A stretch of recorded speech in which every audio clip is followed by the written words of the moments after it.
Welcome to People Think About It. This is the show that sometimes will make you laugh, cry, and sometimes even smile. So we have a special guest in the studio today, and we're going to introduce you to our special guest today. And Miss Dorshell has the privilege of doing that. Oh, today we're going to meet Rosirma Corney, a.k.a. Rosa Resilient, a Brooklyn girl living in a peachy world. As a healer and encourager by profession, she has always been dedicated to uplifting others. However, when a life storm arrived, Rosa was unable to heal and encourage herself. It was during this challenging period that she embarked on a 2-year journey, determined to find a road to resilience. She now shares her profound insights and strategies with the world through her recently published book, Disempower the Disappointment, and upcoming online courses.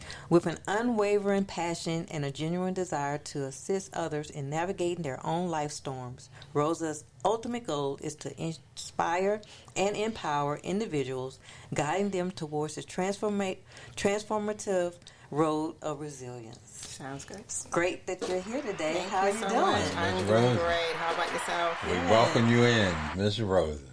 So, we're going to get into a little conversation here. You know, in today's world, we deal with a lot of mental health and trying to get people in a stable place and a stable mind. And, you know, we talk about the journeys that we go through in life and stuff like that.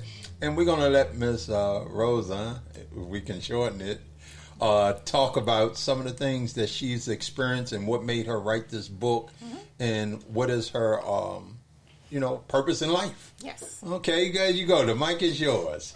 Hello, everyone. I'm Rosirma. On the internet, I am Rosie Resilient. My Latinos call me Rosa, so whichever you prefer. And my journey starts in Brooklyn, New York. I am the first of 3 daughters, and I went to physician associate school. I did the whole thing you're supposed to do, go to school from college and figure out your life. And then I moved to Georgia in 2006 and encountered a lot of different stuff here. Totally another country, even though technically, geographically, there is a country named Georgia. Right. Anywho, and then my job in 2019 started the whole journey of Disempower the Disappointment. Okay. So exactly what does that mean, disempower disappointment? What does that mean to you? It means to me that usually people, when they go through a life storm, they give the power to the storm. They take their focus off either God, if you believe in Him, off of positive thoughts, whatever it is, and you put all the power into the disappointment, which leads to depression, despair, suicidal thoughts, or even, unfortunately, the act of suicide. And Disempower the Disappointment states, I'm taking my power back from this disappointment and I'm empowering myself for this divine appointment. And that's what Disempower the Disappointment is about. Okay, and you have discovered these things because of your own journey in life. And, you know, like you said, you went through the whole process of the college and school and stuff like that. Would you say that once you got out into the real world, you found that that was part of the disappointment? Yes and no. There's a saying that says, Mom didn't tell me about this. Right. I had a lot of that. Like, Mom didn't tell me about this. But school does not prepare you for the real world in the sense of finances, how to process failure. Growing up for me, the statement was failure is not an option, and you have to push. You know, now everyone knows, like, oh, failure is okay. Some people anyway.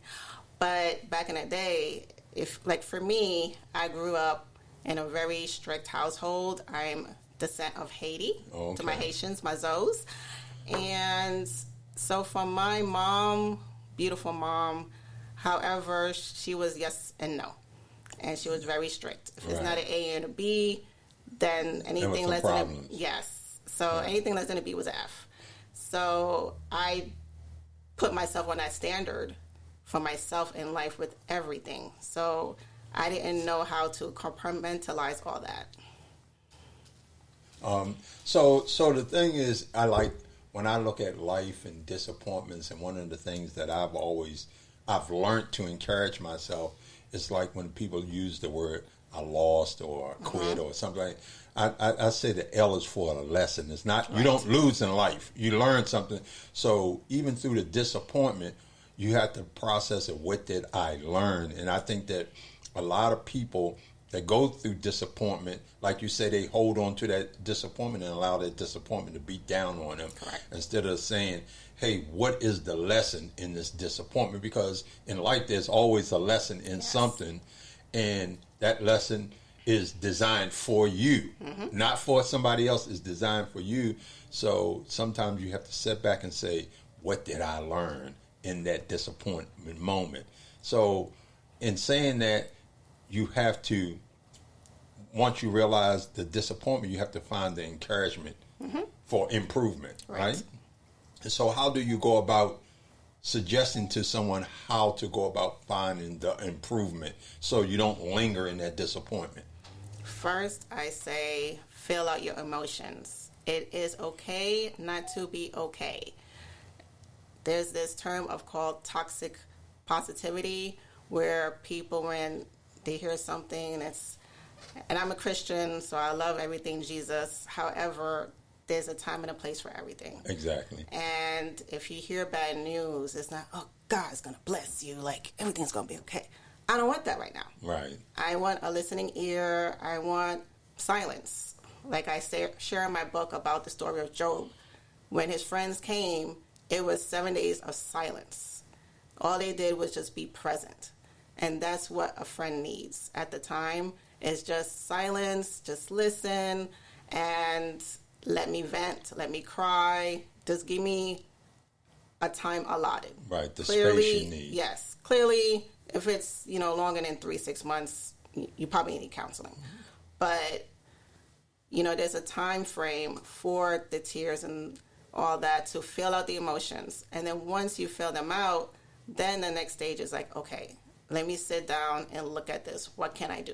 Right. What's my next? So in your journey of this book that you're writing, would you consider yourself a life coach? I am a resilience coach. A resilience coach. Yes. Because we've had other programs, so we've had life coaches, we had mindset coaches, and then you're a resilient coach. Yes. So that lets you know that you have different elevations. Correct. To deal with whatever you're going through in life. Yes. And the resilience is the positivity, I would say. Yes. Right? It's the mindset. It goes deeper to the life coach. So it's going back to checking your mindset and going beyond motivation. Because a lot of people get motivated, but they don't implement.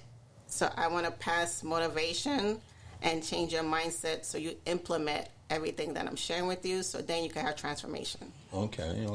Yeah, it's one thing that you said and that I totally agree with. It's just like in a minute of mourning a death. I share with people all the time because I've lost both of my parents. I lost a sibling and among friends, family, whatever. And I always tell people, everybody deals with death differently. Right. Some people... like you say, the Bible tells us to rejoice. And some of us get so sad and depressed, we never have that moment of rejoice.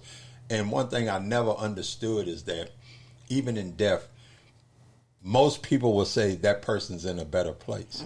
So when you're saying that somebody's in a better place, I can understand rejoicing. Right. And that's what you got to see, that next level, which is hard for some people to see because we get so intertwined into the flesh and not the spirit. Correct. So in this book, is it mostly a spiritual base, or is it, like some people at what I see, so is it like, I guess some people have to see their transformation and not understand their transformation is spiritual. So how would you attack that? I would say everything is a step. So it's physical, it's emotional, it's psychological, it's spiritual.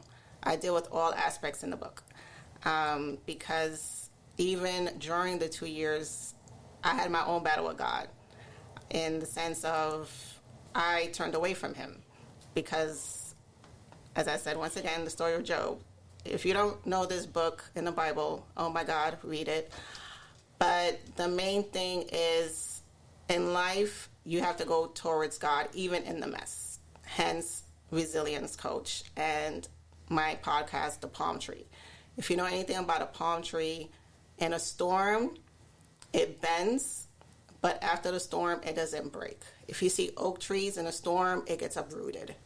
A palm tree is resilient in the sense of after a storm, it gets taller and stronger. Right. So in life, you go through spiritual journey in the sense of maturing your faith, maturing yourself in your philosophy, because everyone has their own philosophy. So, and for me, I realized I had my own philosophy with God. I'm like, okay, God, if this is happening, that means I'm doing good. If this is happening, oh, shucks, I got to sin. Like, what sin I didn't confess yet? So everyone has their own theology and philosophy with God if you believe in God. Right. But the main thing is we have to make sure that in our relationship with God, we go with what God said in his word, not what someone said on the TV or not your favorite feeling. pastor. Exactly. Not a feeling.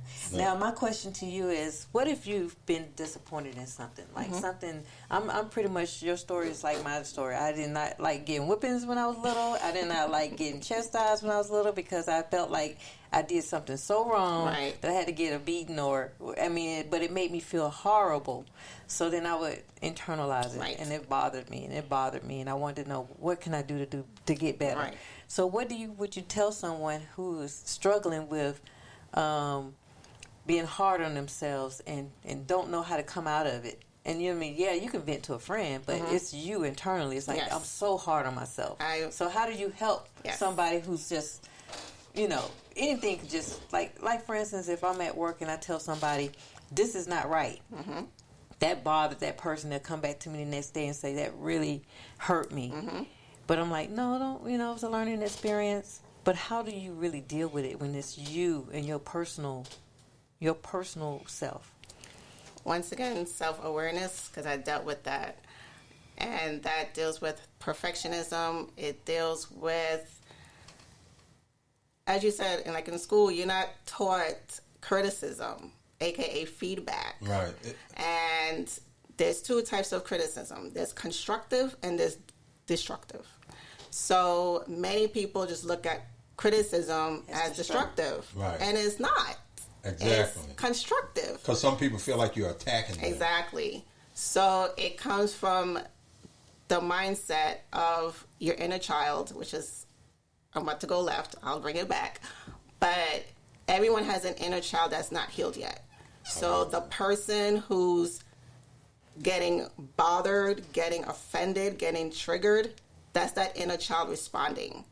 So when someone is receiving a criticism and they're not taking it, it's that inner child going back to when mom or dad criticized them and how they made them feel, because it wasn't processed, it wasn't healed. Once that part is healed, then you could take the feedback and be like, okay, I received that. But how do you heal? But because it's a self-awareness. Exactly. I had to go through that, and my journey is all in the book of having a self-awareness. And this book, if you have time to read it, or you could follow my podcast, I'll go more into that. And he talks, Mr. Bradshaw, and he does this experiment where you sit. So you're sitting down, and there's another chair here. And if you have any pictures of you as a child or anything like that, you put that picture here. And you just think back to a place where, for example, you was chastised. And you just talk to that child and say, hey, this what's going on right now is not to hurt you. It's just to help you understand what's going on. And then once you talk to that inner child to heal it and say, hey, I'm with you right now, you're okay, you could trust me, that inner child starts healing. Right. And at the end of the day, some people have arrested development where they're operating at a 7-year-old when they're 40. Right. One thing I share with people is that in order to heal, you have to identify Right. the problem. Right. when you go into a drug rehab center, they want you to admit that you are, you're a drug addict. Mm-hmm. When you go into Alcoholics Anonymous, they want you to admit that you're an alcoholic. And the biggest thing I always say is this: and for those who believe in our Lord and Savior Jesus Christ, when you come to Christ, you have to admit you're a sinner. Right. That begins the healing once you accept and embrace who you are. Right. Because if you never embrace who you are, you're never going to be able to accept that. Correct. You know. So, and I think that in today's society, where we into this moment, you can be who you want to be, and the moment of everybody's a hero, and real life, you win and lose in real life. Right. And I just think, especially in today's climate, the young people that's coming up today, that I think mentally that's why so many of them are going through their crisis, because they never understand everything doesn't go my way. Correct. So when you look at it from that perspective, and what you just shared is that, how do you talk to that young child? Then if somebody embedded in them, you can be who you want to be. You never for that. You never lose. Here's a 10th place trophy and that. No, that's not how real life works. So how do someone get to the point of healing from that point? You have to first, as you mentioned, awareness. The first part of any healing is awareness. If you're not aware, you can't. You got to embrace it. You got to embrace it. A, B, C. It's not A, Z, then G. Like, everything is in order. First is awareness. After awareness, then it's, okay, what happened? Some people have to go back to that place mentally and be like, okay, what exactly happened for me to realize what's going on? Another book I read is called Running on Empty. So good. And it stated about how many times with relationships with our parents, different things are formed. Different things are formed with relationship with either our siblings, if you don't have any siblings, cousins, whomever was there you interacted the most with. So everyone has to become aware of different relationships that came into their lives, because someone placed something inside for that encounter, for that emotion that, I don't know if it happens to you where you'll meet someone, you're like, oh, you're so familiar. Yeah, you're familiar because of someone you've met before, but they have that familiar spirit. So you have to be aware of everything about yourself, because many people, they have escapisms. Right. They'll escape with TV and TikTok and everything. That, So no one's aware of themselves. Yeah. And then they wonder why things are going on, but you haven't sat with yourself. Right. And a lot of people in today's society don't like hearing the truth. Right. They do not like hearing the truth, because it's like that old cliche, the truth hurts. Right. But sometimes you have to be told the truth for it to hurt, for you to heal. Right. Because if you can't, like you say, like we were saying, if you can't identify to it, then you're never going to heal. Right. You're never going to heal. And you're going to go through that journey over and over. It's going to be repeated over and over. It's almost like the movie Groundhog Day. It's going to keep occurring to you over and over and over. And you're not going to wonder why you're not healing. Right. It's just like reading, again, one of the people I like to read their books is Miles Monroe. Mm-hmm. And, I read this book that kind of changed my whole perspective of life. Miles Monroe wrote it. It was called In Pursuit of Purpose. Mm-hmm. And because people don't understand their purpose. Mm-hmm. Like you say, people come into your life for a reason, a season, or a lifetime. Mm-hmm. And some of those things look familiar. Right. And so that's why some people you meet in life, you instantly connect to, whether it's good, bad, or in between. Right.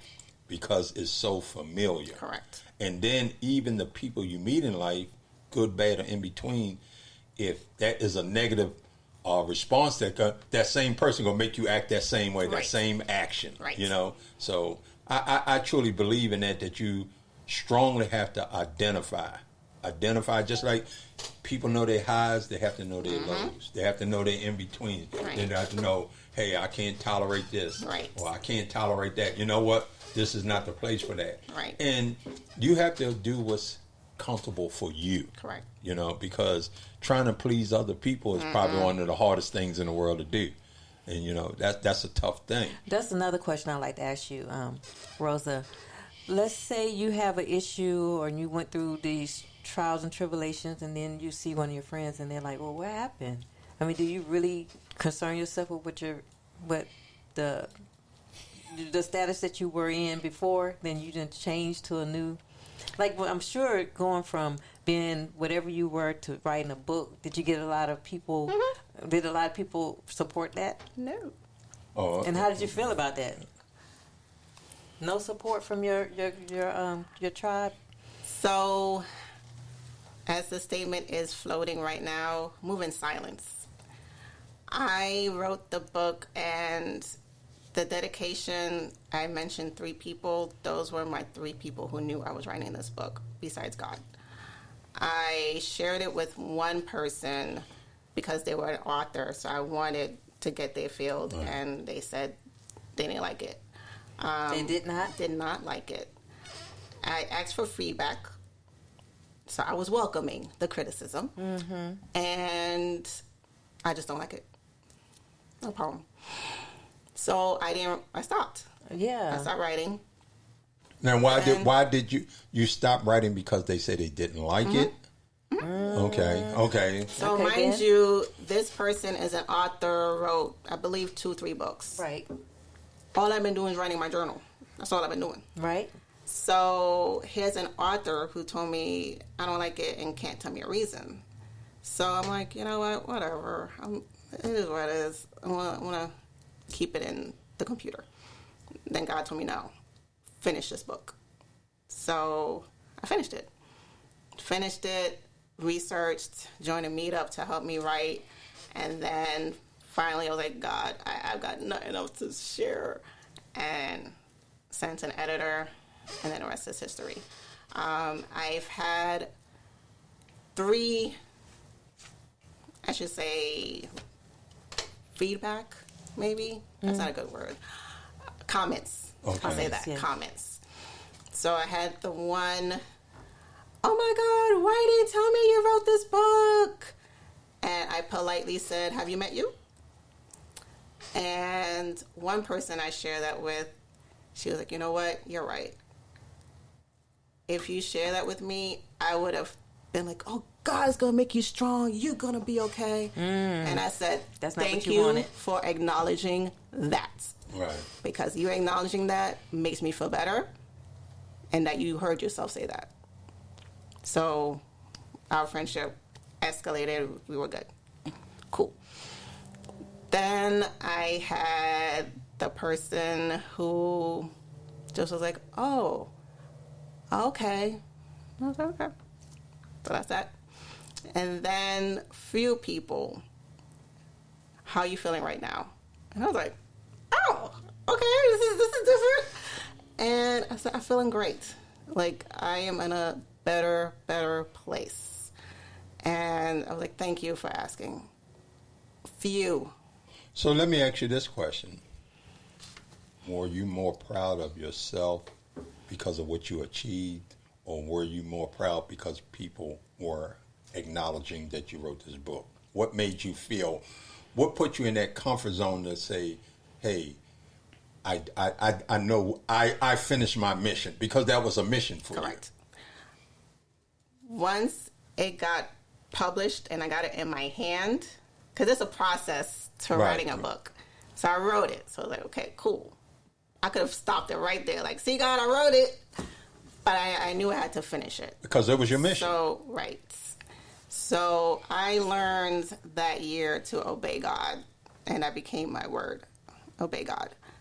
And once I had it in my hand, then I said, Rosirma, you did it. You actually So it was did you, it. you patted your own self. You encouraged your own self. Yes.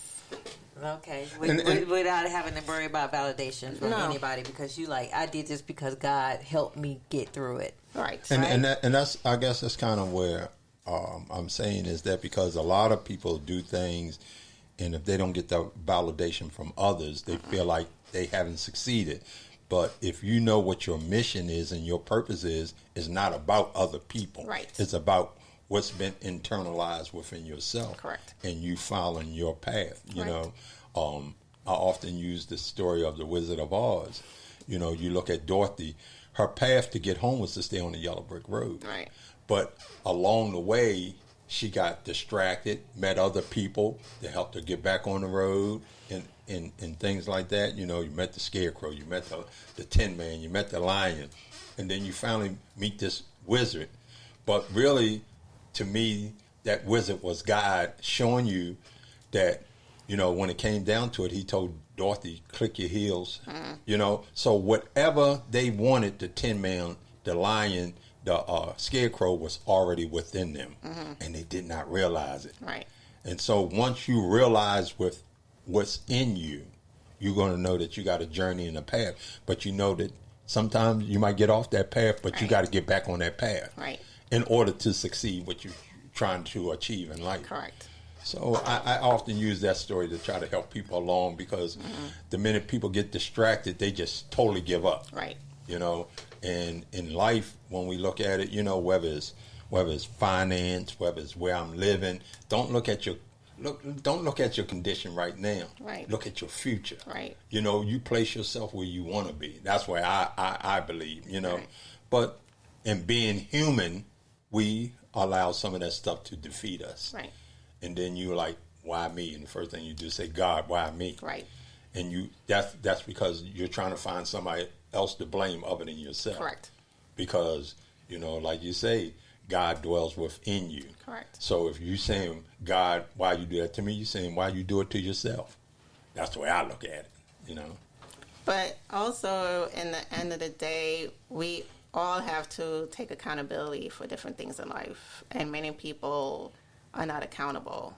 It's like they're pointing fingers to everyone else but everything. But the thing is, life happens to everybody. Exactly. You know, and that's part of the journey I had to learn in the book of life happens to everyone. It's not, well, that didn't happen to her, like she should have got that. No, God knows what that person is going through. And maybe what I went through was not for her. Right. Maybe it was for me.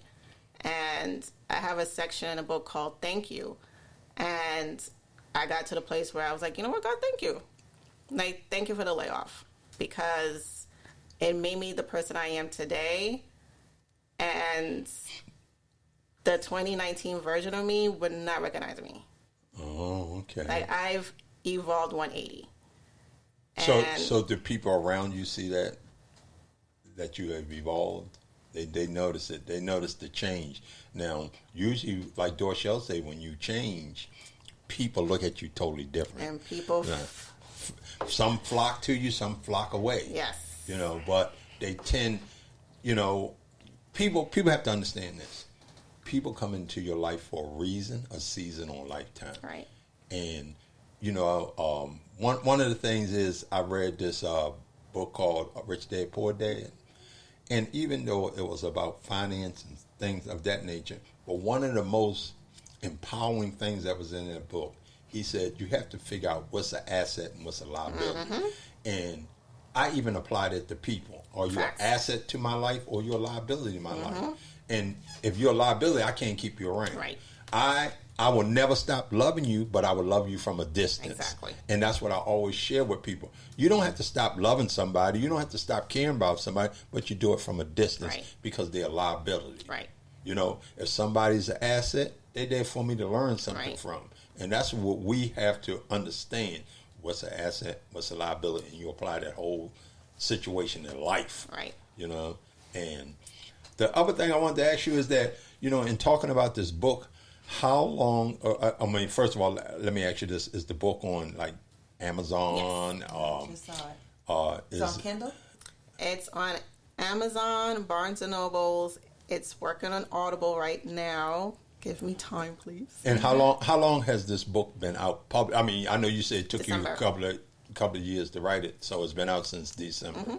Okay, that's good. Have you done a book signing? Yes. Okay. I did a book signing in March, which was very successful. Even the owner of the restaurant was shocked. and asked me to do another one. He was like, "Oh my gosh, you brought all these people in here." Oh, wow. That's pretty cool. Yeah. And give us the name of the book again. Disempower the Disappointment. Disempower the Disappointment. I think that's a great title. Yes. That people, like I say, get to understand their disappointments to empower themselves. Right. We sit back and, like I said, in today's society, you can be whoever you want to be what you want to be. I was telling somebody, I read this little thing on social media the other day. The guy was like, my boss called me and he asked me, where are you at? Where are you at? You're supposed to be here at work. He said, I am at work. So the boss said, where at? I don't see you. He said, I choose to be invisible today. So he choose to be, he's saying I'm there, but I choose to be, you choose to be whoever you want to be today. And I think that is totally crazy. Might use that one day. Because we only can be who God made us to be, right. And in being who God made you to be, you have certain journeys and pathways to take. Yours was writing the book, discovering who you were, Yes. And taking that ability to help others in their journey. And I know that makes you prideful when they take on your course and you see change in them. Right. So you took a disappointment in your life and empowered it. Yes. That's so profound, because when I get into my not so perfect world, I just run myself to death. I'm just going to run away from it. I'm just going to run towards it. Run towards it. Run towards the wall. Yeah. I got a question. I got a good question here. When in writing this book, when I lost my train of thought here for a second, but when writing this book, when people, like she said, get up and they run away from whatever they're dealing with, right? How do you think that sets back and affects them in their total life? It sets you way back. Yeah. It sets you way back. As you were mentioning about assets, time is an asset. Yeah. You cannot get time back. Exactly. You could get money back. You get everything back, clothes, a house, whatever you lost. But time, Can't get back. That's done. Yeah, we did a show on that. Can't get it back. Now, can you tell our listeners where we can listen to you on your podcast and where your next book signing is, and tell us what's going on in your life currently? Currently, I have a webinar for anyone who needs any confidence. I have it on Sunday. You can go on eventbrite.com. Also, you can go on Linktree/The Palm Tree Podcast. I'm also on Instagram at The Palm Tree Podcast. The Palm Tree Podcast is on Apple, iHeartRadio, Spotify, now on YouTube. I actually did a trailer for season 3 last Thursday, so I'll start the first season on Thursdays, 7 a.m. Eastern Standard Time on Apple, YouTube. I'm still figuring out that time. And I'm writing the second book and building my courses as well. Do you have a name for the second book? Pending. Pending, okay. I've changed But that's it not the 5 name, but the name is coming. pending. I've changed it 5 times already. So do you charge anybody for those webinars? The webinar is free. The course is not. And the webinar is to give more information about the course. Do you do one-on-ones with people? Group. Or everything is a group? Okay. Would you do one-on-one if somebody was searching for a one-on-one? If they request it, yes. Okay. And give me a really good, valid reason. And as I said, if they're ready for change, do the work. Yes. Because in life, I'm not about motivating. And then you don't want to waste your time either. That too.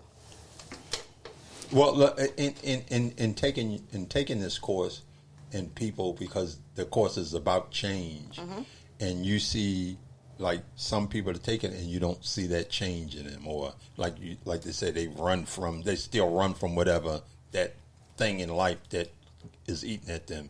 How do you address or deal with those folks? I would email them and say, hey, let's have a one-on-one talk.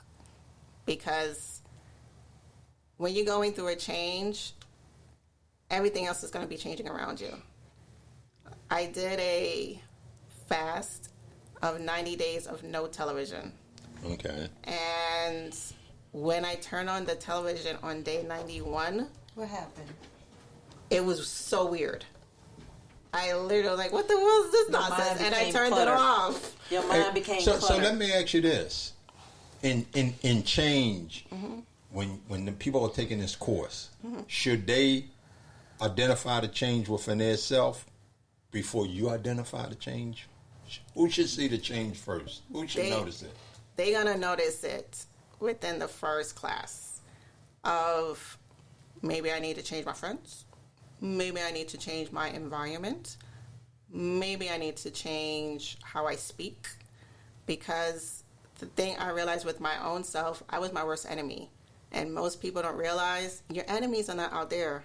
Your enemy's in here. Yes. And once you realize that, then you will start the mind shift change to make yourself your best friend.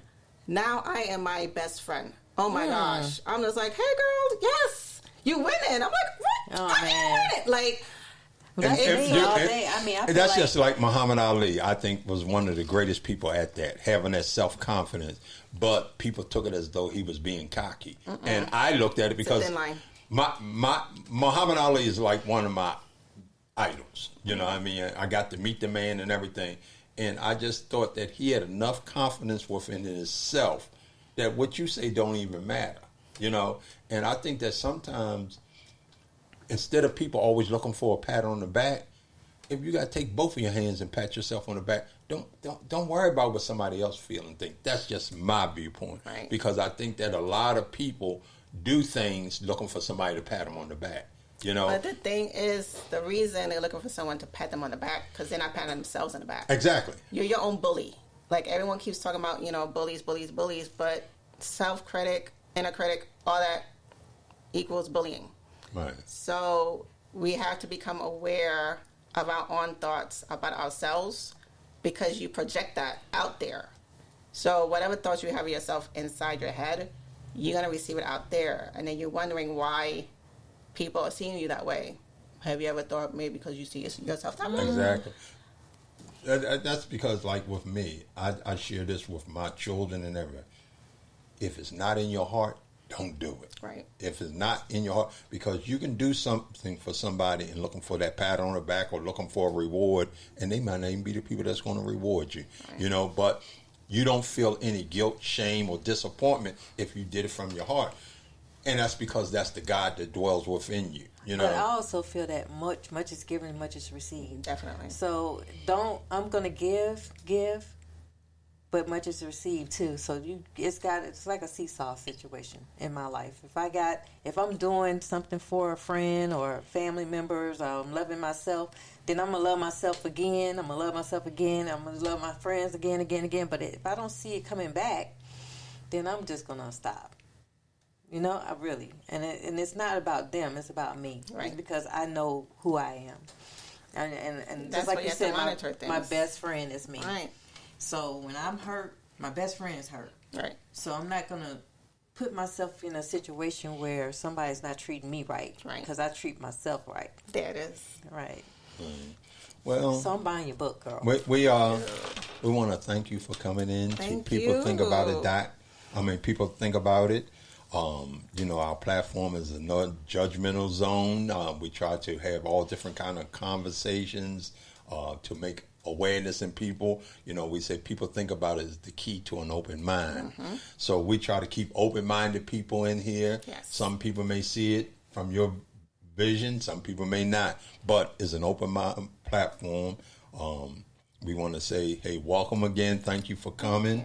We're going to give you an opportunity again to plug yourself, to tell people where to find you. So you go ahead right there and tell people where they can find you one more time. Thanks, everyone, for listening. Again, this is Rosirma Corney, Rosie Resilient, on Instagram, on TikTok, the Palm Tree Podcast with Rosie Resilient on YouTube, Linktree/the Palm Tree Podcast on Apple, Spotify, iHeartRadio, and I am currently writing my second book. Stay in touch with me at hello@roadtoresilient.com Also, check my website, road2resilient.com. That is where you'll find the journals and books. And also remember to check out People Think About It. Yeah, and we want to, like I say again, welcome you for coming in to People Think About It. We're happy that you came in and listened. And we want to just tell people once again, tune into us every Wednesday. We post at 8 p.m. You can reach out to us at peoplethinkaboutit.com. You can reach us on peoplethinkaboutit@gmail.com. You can also donate to the site if you want to help us keep the show going. $25 or more get you a People Think About It t-shirt. And if you want to have a subject to talk about and you want us to bring you in and have a conversation with you as well, hey, go to peoplethinkaboutit.com, register as a guest. And we will see you guys later. And thank you very much for coming in. And we'll talk to you later. People Think About It.